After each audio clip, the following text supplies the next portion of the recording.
দুনিয়ার আগুনের চাইতো 70 গুণ বেশি গরম জাহান্নামের আগুন। দুনিয়ার রাতের অন্ধকারের চাইতে 1000 গুণ বেশি অন্ধকার কবরের অন্ধকার। দুনিয়ার সামান্য সাপের ভয়ানক চেহারার চাইতে, বিষের চাইতে 1000 গুণ বেশি বিষাক্ত হচ্ছে কবর পরকালের সাপের। কথা বলেন ঠিক কিনা? বুদ্ধিমানরা বলে দেখতে না দেখতে তো ছোটবেলা হাই স্কুল হয়ে কলেজ হয়ে গেছে, কখন চলে গেছে সময় টেরও পাই নাই। কখন দাড়ি ছাড়া চেহারা যে দাড়ি উঠা সাদা দাড়ি কালো হয়ে গেছে, এখনো হিসাব খুঁজলে হিসাব মিল পায় না।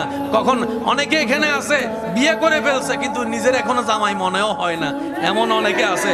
আবার অনেকে বাচ্চার বাপ হয়েছে, ওই বাচ্চা দেখলে মাঝে মধ্যে মনে পড়ে ও আমি তো বাচ্চার বাপ, না হয় এই কথাও মনে থাকে না। কথা বলেন ঠিক কিনা? এটাই বাস্তবতা, মেনে নেওয়াটাই বুদ্ধিমানের কাজ। তো